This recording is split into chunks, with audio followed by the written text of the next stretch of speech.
Hello guys, स्वागत छ मेरो न्यू ब्लगमा। गाइस म चाहिँ सेटअप पनि हेरिसकेका छौँ। देख्न सक्नुहुन्छ खुट्टा पनि बुट लगाएका छौँ। बुट लगायो भने चाहिँ हामीहरूलाई सरले केही पनि गर्न सक्दैन। उठ बिजुलीको पोलमा एउटा ढुकुर पनि बसेको छ है त। एउटा चाहिँ यो मकै खेतिरहेको छ। देख्न सक्नुहुन्छ म चाहिँ भैँसीहरू नि आइसकेँ। नल पनि हालेको छ, गोबर पनि हिलो काटेको रहेछ। यता चाहिँ पनि नल हाडै छ पुरै, अलि हिलो काटिरहेको छ। यसको नाम चाहिँ यो है, यो चाहिँ मसिनमा पनि छ। यो चाहिँ हाम्रो पसलहारी नल राख्ने ठाउँ यस्तो छ। मकैहरू नै देख्न सक्नुहुन्छ टल्लै छ। हिजो पानी परेर हल्का हरियाली देखेको छ। भैँसीहरूको गोबर यही हो।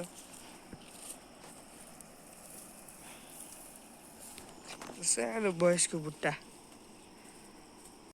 अलराइट ग्यास बचाइ घाँस काट्ने ठाउँमा आइसकेका छौँ। अब घाँस काट्छौँ अनि जान्छ मलाई माथितिर। अब त्यो अब घाँस काटिसकेपछि भेट काग पनि छ क्या, यस्तो कालो, त्यसलाई चाहिँ हामीहरूले काग भन्छौँ। यस पानी पनि परिसक्यो। अब हराउ सराउ केही लेख्नु अब रुजिने भयो। घाँस चाहिँ अब लेटी गराएको छ। पानी पर्यो, अब रुजिन सकियो। अब लगाएछ मैले चाहिँ 15-20 मिनट लगाएर घाँस पनि पुऱ्याइसकेका छौँ। अब पानी त हल्का हल्का परिरहेको छ। क्यामेराहरू चाहिँ हल्का हल्का रुझाइरहेको छ, गरिरहेको छ।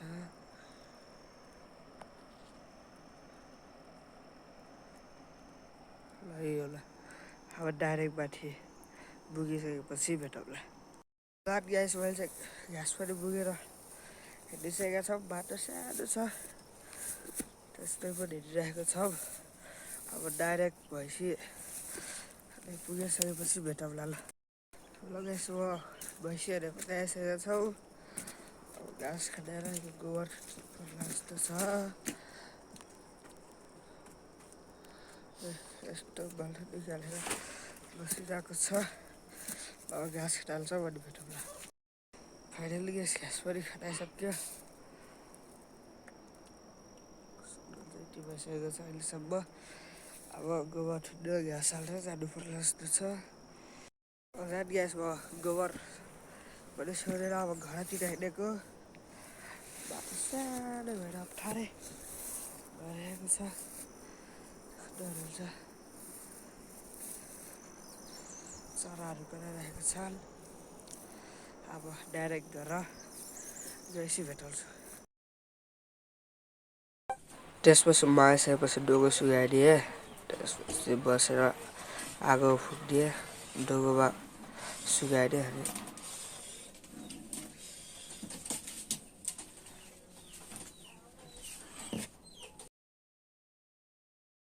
बुट ल्याएर खुट्टा ल्याएर गएको थियो ढुँडो गएँ। त्यसपछि मम्मीले भाँडा माख्नुहुन्थ्यो। मैले खुट्टा धोएर नि फाइनल्ली आइसकेँ। अब खाना खानु पर्ला। यो मेरो कुखुराहरू हुन्।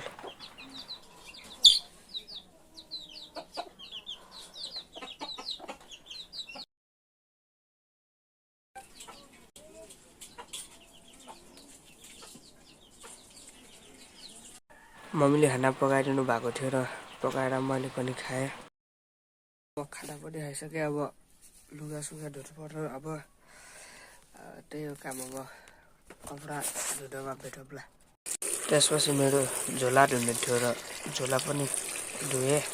अहिले अब झोला पनि धोइसक्यो। अब बललाई पाइटहरू धुनु पर्ला जस्तो छ।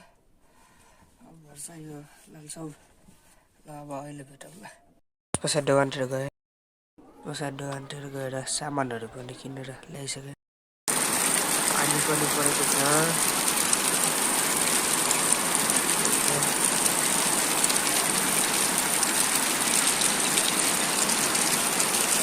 किताबहरू पाइसक्यो। त्योभन्दा मैले भ्लग अब आउट गिरान्छु ल बाई बाई